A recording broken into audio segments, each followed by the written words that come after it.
Assalamualaikum warahmatullahi wabarakatuh. Alhamdulillahi rabbil alamin. Wassalatu wassalamu ala asyrafil anbiya'i wal mursalin wa ala alihi wa sahbihi ajma'in. InsyaAllah pada hari ini kita sambung pembelajaran kita iaitu tingkatan 5 KSSM dalam bidang akhlak. Pelajaran yang ke-21 yang bertajuk sifat mazmumah meracuni hati. Bagi memberkati pelajaran kita pada hari ini, marilah kita sama memohon keberkatan daripada Allah Subhanahu wa taala. A'udzubillahi minasyaitonirrajim. Bismillahirrahmanirrahim. Alhamdulillahirabbil alamin wassalatu wassalamu ala asyrafil anbiya'i wal mursalin wa ala alihi wa sahbihi ajma'in. Allahumma iftah 'alaina hikmataka wa anshur 'alaina min khazaini rahmatika ya arhamar rahimin. Walhamdulillahi rabbil alamin. Amin amin ya rabbal alamin. Baiklah, objektif pelajaran kita pada hari ini iaitu 6.22.1 menyatakan maksud, dalil dan contoh sifat mazmumah. Yang pertama kita akan lihat sifat riya, yang kedua sifat ujub dan yang ketiga sifat hasad. Objektif yang kedua menjelaskan cara meninggalkan sifat mazmumah yang dipelajari. Objektif yang ketiga merumuskan hikmah meninggalkan sifat mazmumah yang dipelajari. Bila kita masuk kepada objektif yang pertama iaitu maksud, dalil dan contoh sifat mazmumah. Apakah yang dimaksudkan dengan sifat mazmumah? Okey, sifat mazmumah ialah sifat atau tingkah laku keji yang berlawanan dengan hukum syarak. Itu yang dimaksudkan dengan sifat mazmumah. Tingkah laku keji ataupun yang berlawanan dengan syarak. Ataupun kita nak faham sifat mazmumah ni ialah sifat yang buruk ataupun sifat yang keji. Antara sifat mazmumah ialah yang pertama, dalam buku teks boleh rujuk, iaitu sifat riya. Apakah yang dimaksudkan dengan riya? Riya ialah melakukan amalan untuk dilihat dan dipuji oleh orang lain. Kita buat sesuatu amalan tu dengan sebab atau dengan tujuan untuk dipuji oleh orang lain. Okey. Yang kedua, dalil firman Allah Subhanahu wa taala dalam surah Al-Ma'un ayat 4 hingga 6. A'udzu billahi minasyaitonir rajim. Wa wailul lil musallin alladzina hum 'an salatihim sahun alladzina hum yura'un. Maksudnya, maka kecelakaan yang besar bagi orang yang solat, iaitu mereka yang berkeadaan lalai daripada menyempurnakan solatnya. Juga bagi orang yang berkeadaan riak dalam ibadah dan bawaannya. Jadi dalam ayat ini menjelaskan pada kita yang pertama sekali, kecelakaan besar bagi orang yang menunaikan solat dalam keadaan yang lalai. Dan yang kedua, iaitu dan juga kecelakaan bagi orang yang bersifat riak dalam beribadah. Okey, seterusnya sifat yang kedua iaitu sifat mazmumah yang kedua iaitu sifat ujub. Apakah yang dimaksudkan dengan sifat ujub?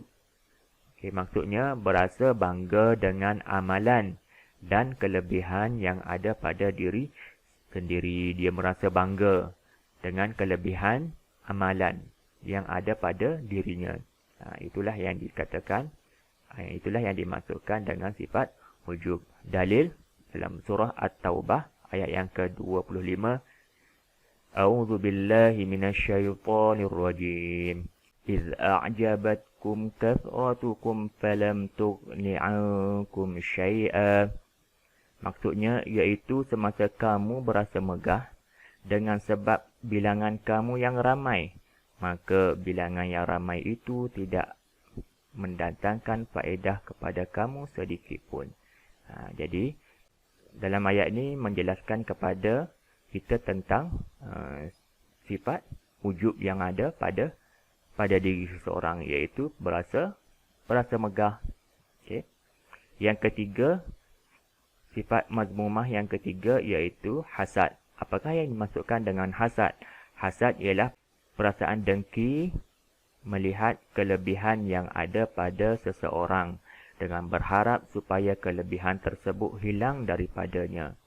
Jadi maksudnya kita berasa dengki dengan kelebihan yang ada pada seseorang. Firman Allah Subhanahu wa taala, A'udzu billahi minasyaitonir rajim. Wa min syarri hasidin idza hasad. Surah Al-Falaq ayat yang ke-5. Maksudnya, dan daripada kejahatan orang yang dengki apabila ia melakukan dengkinya. Jadi hasad ni merujuk kepada dengki terhadap kelebihan yang ada pada seseorang. Terusnya kita masuk kepada contoh-contoh sifat mazmumah. Contohnya iaitu yang pertama, melaksanakan solat sunat hanya jika berada di hadapan orang. Ini contoh solat kerana orang ramai. Dia rajin solat apabila di hadapan orang ramai. Itu adalah salah satu sifat riak. Yang kedua, bersedekah kerana mengharapkan pujian manusia. Jadi dia bersedekah tu hanya untuk dipuji oleh manusia. Okay. Sifat yang kedua iaitu sifat ujub. Contohnya, berasa bangga dengan kehebatan ilmu yang dimiliki. Contohnya, dia berasa bangga dengan ilmu yang ada pada dirinya. Contohnya, dia pandai dalam matematik, ataupun dia rasa bangga dia pandai dalam bahasa Melayu. Itu adalah salah satu sifat ujub. Yang kedua, merasa diri lebih soleh berbanding orang lain. Dia rasa dia lebih soleh, ataupun dia rasa dia ni lebih banyak amal daripada orang lain. Itu merupakan salah satu sifat mazmumah. Terusnya sifat hasad. Contohnya, berasa dengki dengan rakan yang memiliki kekayaan harta atau pangkat dan berharap agar dia jatuh miskin.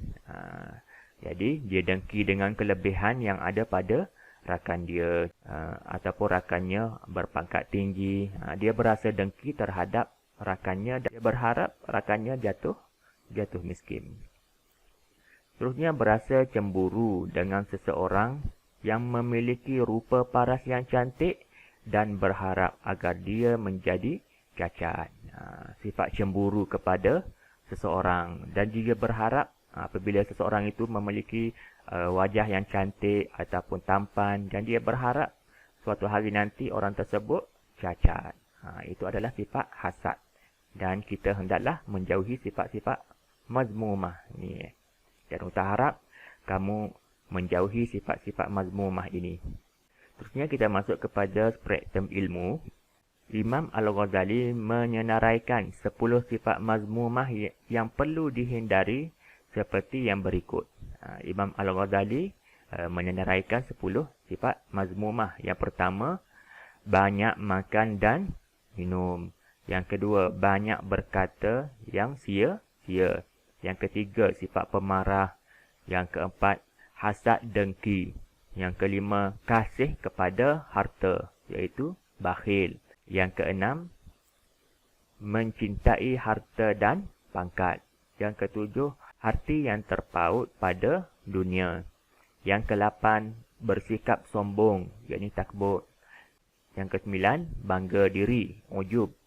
Yang ke-10, menunjuk-nunjuk, riak. Itu adalah antara sifat-sifat yang disenaraikan oleh Imam Al-Ghazali, sifat-sifat mazmumah. Terusnya spektrum ilmu yang kedua, daripada Abdullah bin Mas'ud radhiyallahu anhu meriwayatkan bahawa Rasulullah sallallahu alaihi wasallam bersabda, la hasada illa fisnatain, rajulun atahu Allahu mala fasallatahu ala halakatihi fil haqq, wa rajulun atahu Allahu hikmah wa huwa yaqdi biha wa yu'allimuha. Muttafaqun alaih. Maksudnya, Perasaan hasad dengki itu dilarang kecuali dalam dua perkara. Hasad dengki dilarang kecuali dua perkara. Dengki terhadap seseorang yang Allah Subhanahu Wa Taala kurniakan padanya harta dan dia membelanjakan pada yang berhak. Okey, itu yang pertama. Yang kedua, dan seseorang yang dikurniakan ilmu pengetahuan, kemudian dia mengamalkannya dan mengajarkannya kepada orang lain. Okey, kita dengki dalam dua benda ni dibolehkan. Okey, yang pertama iaitu orang yang membelanjakan harta ataupun orang yang mendermakan harta. Kita dengki terhadapnya, kita pun ingin menjadi sepertinya, iaitu mendermakan harta. Yang kedua, seseorang yang banyak ilmu dan mengamalkan ilmunya serta menyampaikan kepada orang lain. Kita boleh dengki terhadapnya dan kita ingin menjadi sepertinya. Itu dibolehkan. Merujuk kepada hadis yang dibacakan di awal tadi. Terusnya Ustaz masuk kepada objektif yang kedua, iaitu cara meninggalkan sifat mazmumah. Okay. Bagaimanakah cara-cara untuk kita meninggalkan sifat mazmumah? Yang pertama, berusaha mengawal nafsu yang sukakan kemegahan dunia seperti harta, pangkat dan darjat. Okay. Mengawal hawa nafsu. Yang kedua, mengingati Allah Subhanahu Wa Taala dengan berzikir untuk membersihkan jiwa seperti beristighfar dan bertasbih. Yang ketiga, mengamalkan sifat mahmudah. Ini sifat-sifat yang baik setiap masa agar terhindar daripada sifat mazmumah. Yang keempat, bersahabat dengan sahabat yang berakhlak mulia agar dapat menjauhkan diri daripada sifat keji. Dan yang kelima, sentiasa bermuhasabah diri agar terhindar daripada sifat mazmumah. Itu adalah cara-cara untuk kita meninggalkan sifat mazmumah. Okey, ini ringkasan. Yang pertama, kita hendaklah kawal nafsu. Yang kedua, kita kena ingat pada Allah Subhanahu Wa Taala. Yang ketiga, kita hendaklah mengamalkan sifat mahmudah, iaitu sifat-sifat yang baik. Dan yang keempat, kita hendaklah berakhlak mulia. Dan yang kelima, kita hendaklah sentiasa bermuhasabah diri kita. Terusnya objektif yang ketiga Ustaz paparkan, iaitu hikmah meninggalkan sifat mazmumah. Apakah kebaikan apabila kita meninggalkan sifat mazmumah ataupun sifat yang buruk? Yang pertama, memperoleh ketenangan hidup kerana menjaga hubungan baik sesama manusia. Memperoleh ketenangan hidup ataupun jiwa menjadi tenang. Yang kedua, membentuk akhlak mulia kerana dapat mengelakkan diri daripada larangan Allah Subhanahu Wa Taala. Yang kedua, dapat membentuk akhlak yang baik.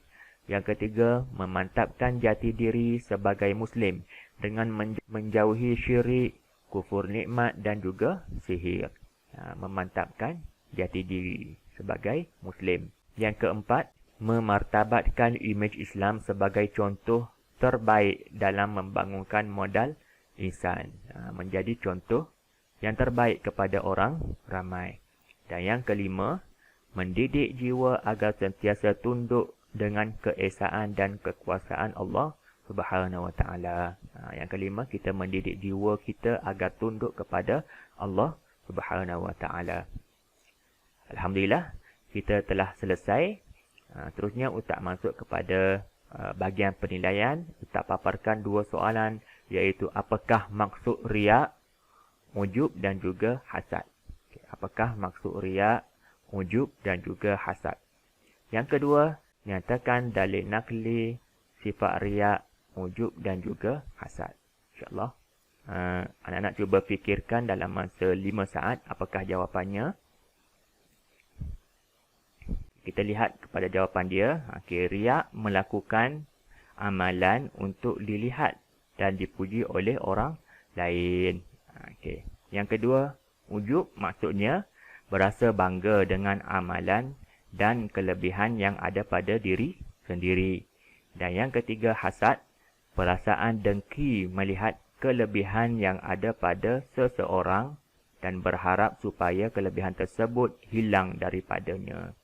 Itu adalah maksud riak, ujub dan juga hasad. Okey, apakah dalilnya? Okey, dalil riak ialah surah Al-Ma'un ayat 4 hingga 6. A'udzu billahi minasyaitonir rajim. Fawailul lil musallin alladzina hum 'an salatihim sahun alladzina hum yura'un. Okey. Itu adalah dalil riak. Terusnya sifat ujub, dalilnya A'udzu billahi minasyaitonir rajim. إذ أعجبتكم كثرتكم فلم تغن عنكم شيئا. Surah At-Taubah ayat yang ke-25. Terusnya dalil hasad, iaitu surah Al-Falaq ayat yang ke-5. A'udzu billahi minasyaitonir rajim. Wa min syarri hasidin idza hasad. Itu adalah dalil naqli tentang sifat hasad. Okay. Alhamdulillah, kita telah selesai pembelajaran kita pada hari ini. Mudah-mudahan Ustaz harap kamu faham tajuk pembentangan hari ini dan Ustaz doakan kamu berjaya di dunia dan akhirat insya-Allah. Wallahu a'lam. Assalamualaikum warahmatullahi wabarakatuh.